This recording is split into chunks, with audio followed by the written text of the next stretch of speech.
রচনা কিন্তু দেখতে বেশ ভালো। আর কল্যাণের দাঁতে ঠিকমতো ব্রাশ করে না। এটা খারাপ ছেড়ে দাও। তো দেখতে ভালো ওই জন্য তো ঠিকই এমটা ভালো ছিল। তুমদ গাছ ছিল, নারী ছিল, মদ ছিল আর গর্ভনিরোধক ছিল। তো উনি ওই সব জায়গায় ঘুরে বেড়াননি, একটু দেখেন পাগলামি হচ্ছে। দিদির পায়ের তলা বসে না, দিদি সব কিন্তু দিদির শাড়িটা কত ভালো, শাড়ির আঁচলটা কত ভালো, এসব পান এটা ঘেন্না সবাই। 15 বছরের মাননীয় একদম তো মুমতাজ বেগম বলে দিয়েছে, তো পাক্কা মনে না, একদম লোক আল্লাহ বলে দিয়েছে।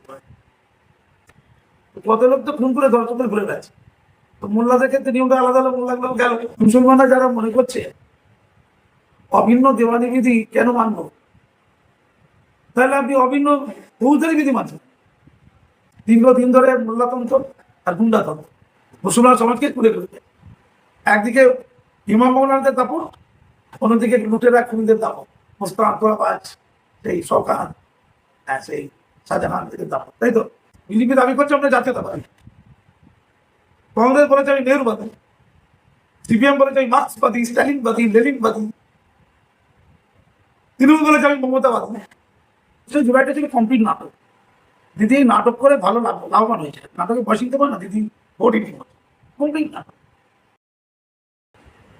স্যার, বাংলায় নতুন সরকার গঠন হয়েছে, তাদের যে দাবি ছিল যে ইউসিসি বাংলায় আনা হবে, সেই অনুযায়ী কাজও শুরু হয়ে গিয়েছে।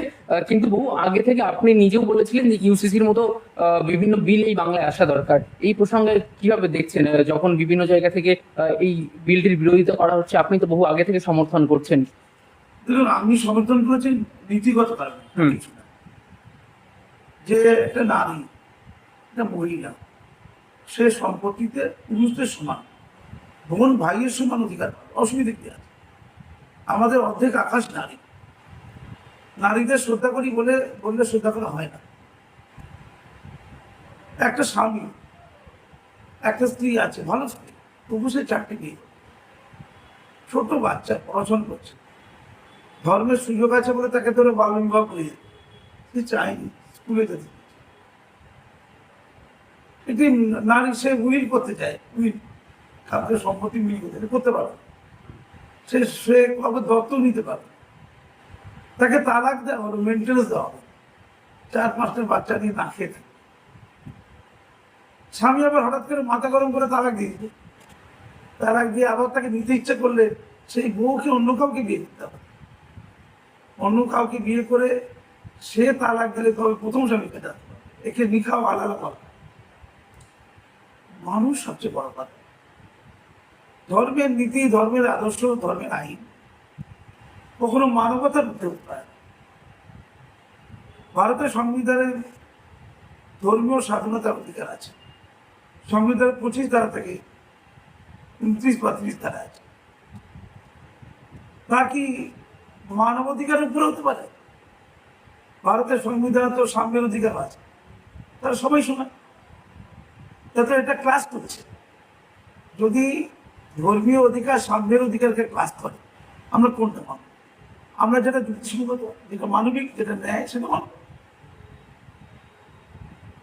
অভিন্ন দেওয়ানি বিধি হলো কার কেন, কার লাভ কেন না? মহিলাদের লাভ, অধিকার, কায়েমির সাথে বুঝতে। তারা বলছে আমরা দেওয়ানি বিধি মানি শরীয়ত বিধি 1937 সালে, কিন্তু আমরা ফৌজদারি বিধি মানব। তো সেটা তো ইসলামিক ফৌজদারি বিধি, দুটো ধারা আছে তো, ফৌজদারি ধারা আর দেওয়ানি ধারা।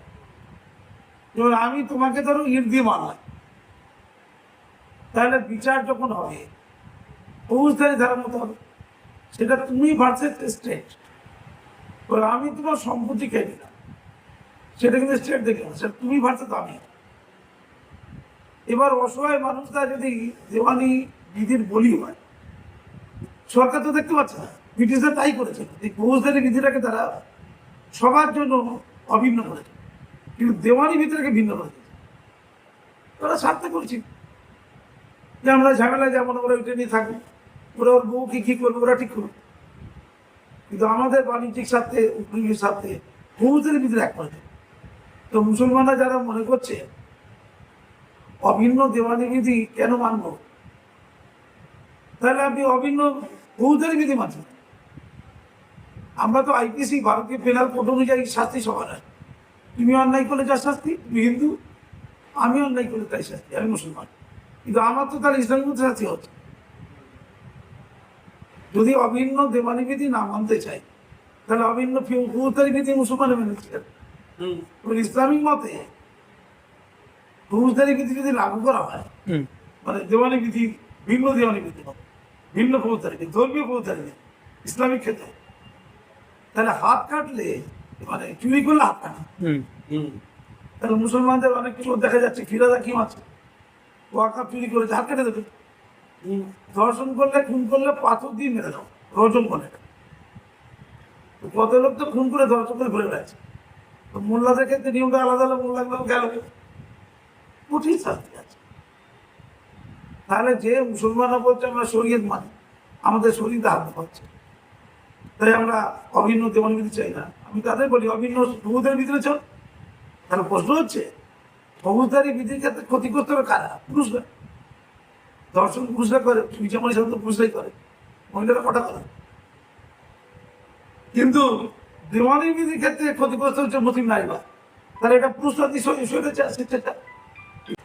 স্যার, যেখানে বিভিন্ন অন্যান্য রাজনৈতিক দলগুলি বিশেষ করে বাম সমর্থকেরা এই ইউসিসি কে ধর্মীয় মেরুকরণের একটা দিক বলে উল্লেখ করছেন, সেখানে আপনি একজন মুসলিম হয়ে এটাকে সমর্থন করছেন এবং তথাগত রায় একজন বিশিষ্ট ব্যক্তি, তিনি আপনার নাম বিশেষ করে সাজেশন করছেন এই সরকারকে, আপনার মতো ব্যক্তিত্বকে সামনে আনার জন্য কি বলবেন? সেটা একটা স্বাভাবিক কথা।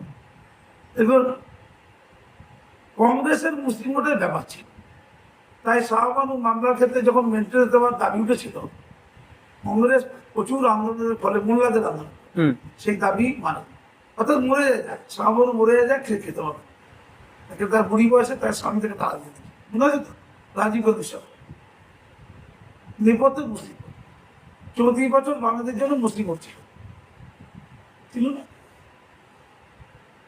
15 বছরের মাননীয় একদম তো মুমতাজ বেগম হয়ে দিয়েছে, সে তো পক্কা মনে না, একদম লোক আল্লাহ বলে দিয়েছে। বিজেপি মানবে না, বিজেপি দাবি করছে আমরা জাতীয়তাবাদী, কংগ্রেস বলেছে আমি নেহরুবাদী, সিপিএম বলেছে আমি মার্ক্সবাদী, স্ট্যালিনবাদী, লেনিনবাদী, তৃণমূল বলেছে আমি মমতাবাদী, বিজেপি হচ্ছে জাতীয়তাবাদী, রাষ্ট্রবাদী। তাদের মুসলিম বলে তো এখন পায়, কিন্তু মুসলমানদের জন্য আশীর্বাদ। দেখতে হবে এই সংস্কার সাধনের মধ্যে মুসলমানদের লাভ হয়েছে। আর তথাগত রায় গতকালকে যেটা একটা টিভি চ্যানেল করছিলেন আমার সাথে, ওনার কথা কি অযৌক্তিক কথা, তো আমিও তো চাই, আমি তো নিজের কথা বলবো না, উনি আমাকে শ্রদ্ধা করেন বলে হয়তো আমার কথা বলেছেন যে আমাদের মতো লোককে তোলা মানে ভালো জায়গায় রাখা, তার মতো। কিন্তু এটা তো বাস্তব সত্য, দীর্ঘদিন ধরে মোল্লাতন্ত্র আর গুন্ডাতন্ত্র মুসলমান সমাজকে তুলে রয়েছে। একদিকে ইমাম মৌলানাদের দাপট, অন্যদিকে লুটেরা খুনিদের দাপট, মোস্তান, তোরাবাজ, সেই শওকাত, সেই শাহজাহান, এদের দাপট, তাই তো? ওরাই মাথা, জাভেদ খান মাথা, ফিরাদা হাকিম মাথা, আর এইদিকে তোহা মাথা, গাছের মাথা, হাসের মাথা, চাষের মাথা, মাসুমাতের মধ্যে। একটা সমাজে মুখিয়া শিক্ষিত, মধ্যবিত্ত, প্রগতিশীল সম্প্রদায়, বাংলার বাঙালি মুসলমানদের মধ্যে শিক্ষিত, প্রগতিশীল অংশকে শেষ করে দিয়েছে। তারাই তো মেধাবান, তাই তো পথ দেখাবে থাকে নেই।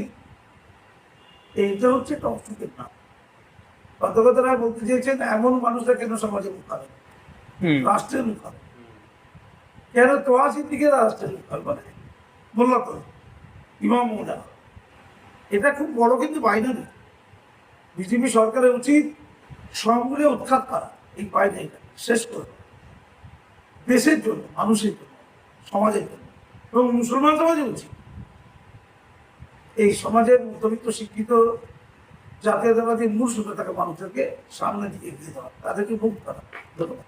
স্যার, আরেকটা একদমই অন্য বিষয়, সামনে 21শে জুলাই আসছে, তৃণমূলের একাধিক তৃণমূল এই মুহূর্তে সামনে এসছে। একদিকে যেমন কুণাল ঘোষ, তিনি ধর্মতলা চত্বরে টেপ নিয়ে মঞ্চের প্রস্তুতি করছেন, বিভিন্ন জায়গায় মাপামাপি করছেন, এই বিষয়টা আপনি কিভাবে দেখছেন? একদম 21শে জুলাই মমতা বন্দ্যোপাধ্যায় বলছেন 5 জন লোক হলেও সেখানে সভা হবে, এই যে একটা ডালমাতল পরিস্থিতি সৃষ্টি হয়েছে, আপনি কিভাবে দেখছেন? 21শে জুলাইটা ছিল কমপ্লিট নাটক। দিদি নাটক করে ভালো লাভবান হয়েছে, নাটকে পয়সা দিতে পারে না, দিদি ওটিটি হচ্ছে কোনটাই না, ওরা ন্যায় পায় যারা মানুষ। দিদি ওদেরকে মৃত্যু মুখে ফেলেছে, তখন কংগ্রেস করে কংগ্রেসের থেকে হাইটাক করে দ্বিতীয়টা নিজেদের আন্দোলন করে। তো দিদি যে বিশ্বাসঘাতকতা কংগ্রেসের সাথে করেছে, ঋতব্রত কোনো ছাড় শিখেছে তো দিদি, তাই ঋতব্রত সুদীপ এরা দিদির কাছ থেকে হাইটাক করে নিয়ে নিচ্ছে। 21শে ফেব্রুয়ারি ভণ্ডামিটা আমরা তো তোমরা অনেক করেছো। 21শে ফেব্রুয়ারিতে দিদিকে একজন জুলাই দিদিকে একজন প্রাণে বাঁচিয়েছিল, একটা মুসলমান কষ্ট। যখন দিদি থেকে তাক করে গুলি মারছিল, সে যে গুলি চালাচ্ছিল দীনেশ বাজপাই দল বিশ্বের অভিষেক, তার দিকে ওই কনস্টেবল বলতে যে দিদিকে বল আমি আপনাকে চালিয়ে, সেই লোকের তার জন্য চাকরি চলে গিয়েছে। ওটা বাম আমলের ব্যাপার তো, চাকরি চলে গিয়েছে। সে লোক এখন মাঠে কাজ করে, আমার বাড়িতে এসে চলছে। সে দিদির কাছে এতদিন পর 3 বছর আগে গিয়েছিল, 2 বছর আগে দিদি বলেছিল তুমি আমাকে পানে বাঁচে তোমাকে চাকরি দেবো। সে আজও চাকরি পাইনি। দিদির 15 বছরের মুখ্যমন্ত্রী কাজ চলে গেল। কত বড় বিশ্বাসঘাতক, অকৃত অ্যাসেন্ট খারাপ। এখন লজ্জা, 21 জুলাই হবে, এখানকার করার কি দরকার ছিল? কতদিন আর নাটক করা হবে? কি বলবেন 21 জুলাই? স্যার ফলে এটা পাগলামি হচ্ছে। দিদি এটা করলে দিদিকে নিয়ে হাসি রাখতে হবে। স্যার আবার আরেকটি বিষয়, কল্যাণ বন্দ্যোপাধ্যায় রচনা বন্দ্যোপাধ্যায়ের মধ্যে একটা সংঘাত দেখা যাচ্ছে, তুমুলে উঠেছে।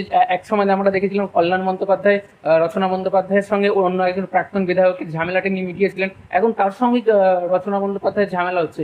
এই বিষয়টা কিভাবে দেখছেন? না, রচনা কিন্তু দেখতে বেশ ভালো, আর কল্যাণের দাঁতে ঠিক মতো ব্রাশ করে এটা খারাপ ছেড়ে দেয়। তো দেখতে ভালো, ওই জন্য তো টিকিট দিচ্ছে।